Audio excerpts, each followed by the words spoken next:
Fridays are awesome. I'm Carl Azus. Coming up on CNN Student News, exploring the deep blue sea and jetpacking over Dubai. We're starting in Boston, Massachusetts, though, where the fate of a Boston Marathon terrorist bomber is in the hands of a jury. Dzhokhar Tsarnaev has already been found guilty of 30 counts. They include an act of terrorism involving weapons of mass destruction, which happened at the Boston Marathon on April 15, 2013. The counts include the murders of 4 people and the injuries of hundreds more. 17 counts carry a possible death sentence. Prosecutors argued that Tsarnaev was a remorseless terrorist worthy of the death penalty, while the defense said he was repentant and deserves to be spared. Jurors have to unanimously agree to return a death sentence. Otherwise, Tsarnaev will spend the rest of his life in prison without parole. The AdMax in Florence, Colorado, the country's only federal supermax. It's known as the Alcatraz of the Rockies. It's considered the country's most secure prison. Today there's 420 inmates in the prison. They've killed staff, they've killed guards. They've earned, if you will, the right to go to the supermax.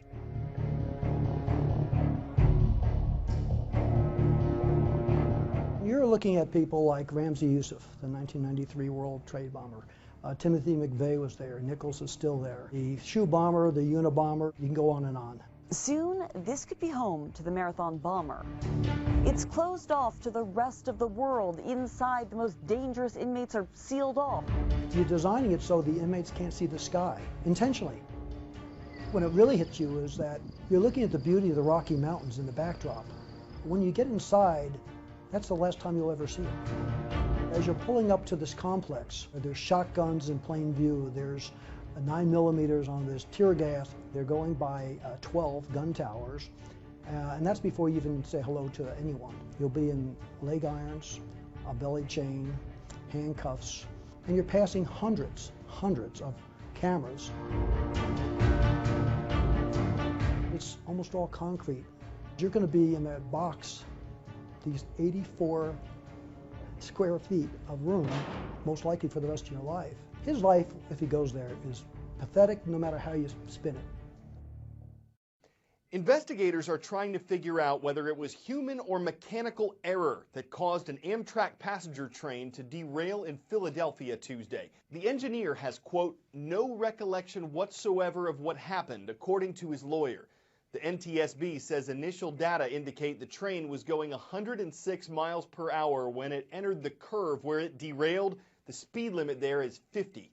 8 people were killed. Experts say a PTC system could have prevented Tuesday's derailment. It stands for Positive Train Control. The U.S. Congress has required it to be installed by the end of the year in many places, including the crash site, but some rail lobbyists have said that's difficult and expensive to do. Positive train control is an idea that's been around for about 25 years, and putting it in place has not just been a budget issue, it has also been a technological issue, because you're talking about building a matrix of information around every train out there. It starts with GPS, satellite systems, to tell the engineer precisely where he is at all times and to tell other trains where his train is. Second element, basically ground stations that are alongside the tracks to tell them about switch positions, where there might be work crews, other things to be concerned about, and then ground control stations that put all that information together to make sure he knows where there are bends in the road, where there might be a trail, overpass, anything like that. And it all comes out in a simple readout for the engineer that tells him at any given moment how fast he can afford to be going and when he has to start braking. And if he gets too close to any type of hazard out there, the computers from this big matrix just take over and they automatically slow that train down and even make it stop if necessary so we don't have a catastrophe. What we would hope to get from all of that, and what congressional researchers believe we would get, is no more train-to-train collisions like we've seen before. We wouldn't see switching errors where somebody just doesn't realize they're being shunted off onto a different track where an accident might occur. You wouldn't see trains running up on work crews, and importantly, you would not see what we just saw a couple of days ago, which is a train coming too fast into a turn, because the computer wouldn't let any of this happen. But this is important. In terms of train collisions and derailments, this would stop 2% of them. 2%. An important 2%, but many more would go on, and it would do nothing to deal with people and cars getting onto the tracks, which actually kill hundreds of people every year. For today's Call of the Roll, we're going cross-country and taking flight with the Eagles. They're in the Green Mountain state of Vermont at Mount Abraham Union Middle High School. Making a stop in the Cornhusker State, in Omaha, Nebraska, hello to the Crusaders of Marion High School. And the Hawks are flying high above the Beaver State. In Hillsboro, Oregon, say hello to South Meadows Middle School. According to the National Oceanic and Atmospheric Administration, there are many more marine scientists or biologists out there than there are jobs for them.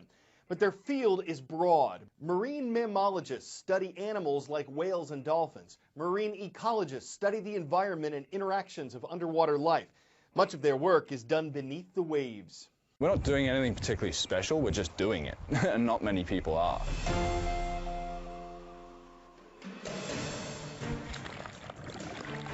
Exploration, to me, means adding new understanding to the natural world.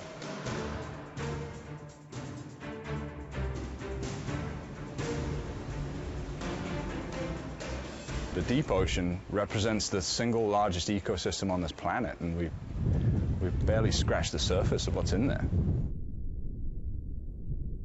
I get to work with some pretty incredible creatures that I'm sure have been the inspiration for many Hollywood horror movies. They live in an area that's dark and cold and doesn't have much food, and they've evolved these incredible systems that keep themselves alive in ways that are so different to any normal animal that a human being is likely to encounter. We did trap surveys for one season. We caught 5 different species of deepwater isopod, which are these giant beetle-looking things. They actually get a lot bigger than this. They'll get up to, you know, 1.5 feet, 2 feet long in some cases. Of those 5 species, 3 were new species. They'd never been described before, and that's just here, just off the Cape.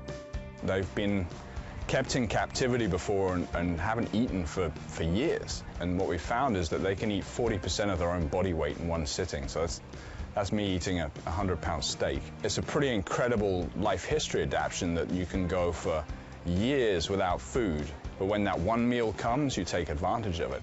What's waiting throughout the rest of the Caribbean and North Atlantic and the rest of the world's oceans can only be guessed at.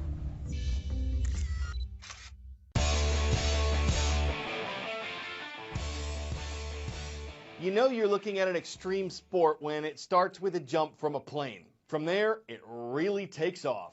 This YouTube video takes us to Dubai, United Arab Emirates. 2 daredevils, 2 jetpacks, 2 cameras, and 1 chase plane to capture video like this. Yves Rossi is a Swiss pilot and engineer. He designed the jetpack on his back and that of the skydiver flying alongside him. He says he's not playing with death, he's playing with life. Wouldn't say it's the safest jet, but sky not try to fly a little higher when you jet to jetpack like a flyer. Those skiles away, you might linger, you might jetpack back a winger, jetting back just in time for dinner. You knew we weren't done just yet. I'm Carl Azus, CNN Student News hopes you have a great weekend.